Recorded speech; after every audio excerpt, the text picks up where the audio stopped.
네, 성추행을 당한 여성 부사관이 극단적인 선택에 이르기까지 군의 엉터리 수사와 부실 대응 정황이 속속 드러나고 있습니다. 유족 측의 변호를 맡고 있는 김정한 변호사 함께 얘기 나눠보겠습니다. 안녕하세요. 네, 안녕하세요. 네. 사건 발생이 3월 2일, 첫 통화가 4월 27일에 이뤄졌습니다.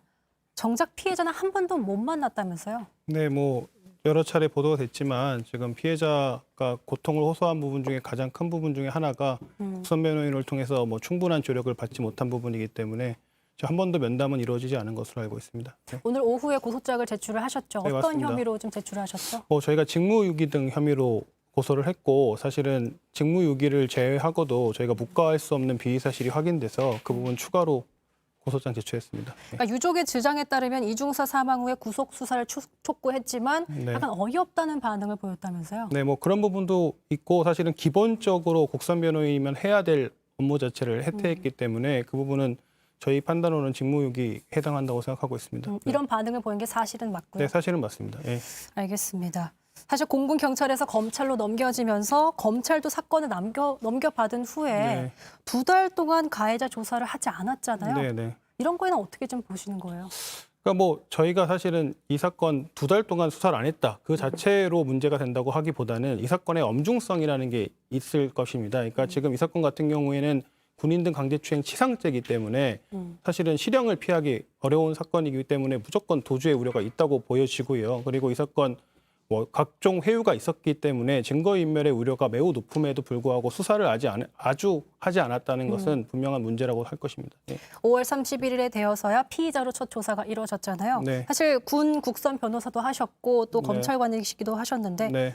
실제적으로 공군 경찰과 검찰 그리고 국선 변호사 이렇게 관계가 사실 동료나 이렇게 조직 구성원이잖아요. 네, 그렇습니다. 그럴 때 좀 진행이 잘 될 수 있는 그런 분위기가 형성돼 있다고 보시는지요? 그러니까 뭐 지금 사건이 이렇게 됐으니까 뭐 문제 제기할 수 있는 부분이긴 하지만 기본적으로 지금 제도적으로 사실은 피해자가 충분한 조력을 받지 못할 가능성이 있다라는 부분이 문제라고 생각이 듭니다. 같은 사무실에서 군 검찰과 변호인이 근무를 하고 있는데 네. 군 검찰의 수사에 대해서 변호인이 충분히 항의하거나 의의를 제기할 수 있을지 의문이 있기 때문입니다. 네.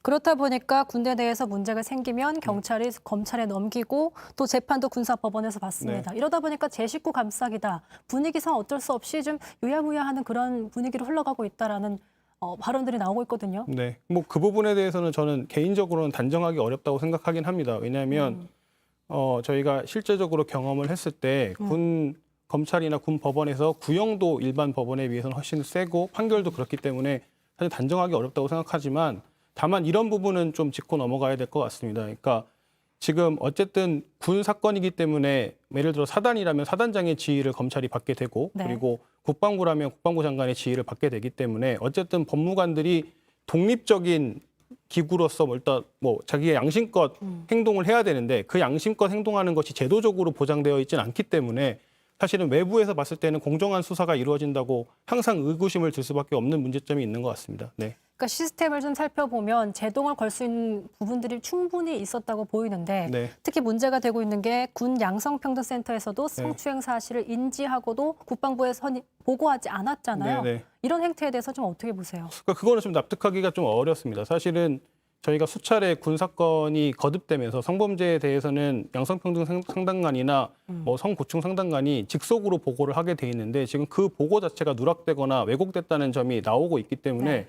이 점에 대해서는 심히 유감스럽고 분명히 조사로 확인되어야 된다고 생각합니다. 네, 그러니까 사실 양성평등센터가 있는 이유가 그런 것 때문에 있는 건데 네 그렇습니다. 제 역할을 하지 않은 거잖아요. 네, 네. 안타깝습니다. 지금 2차 가해에 대해서 얘기들이 나오고 있습니다. 네. 친고죄 얘기도 나왔고요. 네, 네. 이런 가해자들에 대한 처벌 가능성은 어떻게 보세요? 뭐 저희가 지금 이 부분에 대해서 보도로 받은 바에 따르면 대대장이 친고죄를 운운하면서 피해자들이 가해자에 대한 2차 가해를 이의했을 때 오히려 사건을 무마하려고 했다는 이야기를 들었습니다. 근데 네.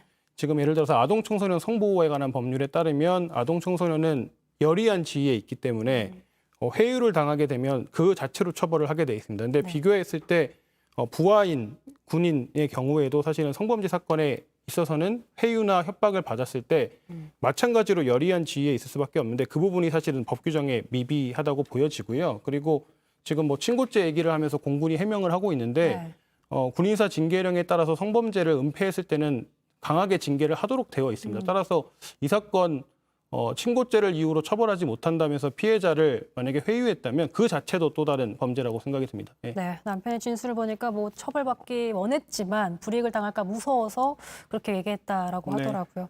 안타깝습니다. 지난 주말 뉴스룸에서 부사관의 부모님의 목소리를 들었는데 군의 은폐에 절망해서 극단적인 선택을 한 피해자를 군은 단순 변사로 처리했습니다. 잠깐 그 목소리 듣고 가시죠.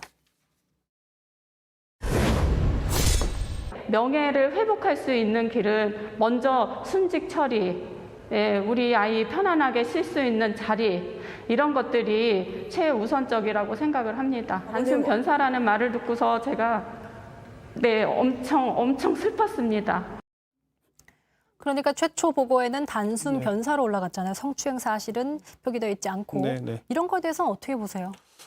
저희가 이제 이 부분은 수사에서 엄정하게 수사가 돼야 된다고 생각을 하고 사실은 지금 어쨌든 국방부 장관을 포함해서 이 사건에 대한 책임을 통감하시고 사죄를 했음에도 불구하고 지금 공군 측에서는 저희가 뭐 납득하기 어려운 해명을 계속하고 있습니다. 이런 보고들 자체가 지금 누락이 많이 되어 있고 추행 사실도 축소해서 보고되어 있고 말씀하셨듯이 사망 사고에 대해서 그 원인이 정확하게 보고가 되지 않은 점은 분명히 의도가 있었다고밖에 생각이 들지 않기 때문에 그 부분에 대해서는 수사가 필요하다고 생각합니다. 네. 네.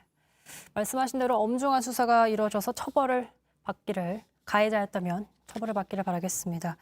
네, 지금까지 김정환 변호사 만나봤습니다. 고맙습니다. 네, 감사합니다.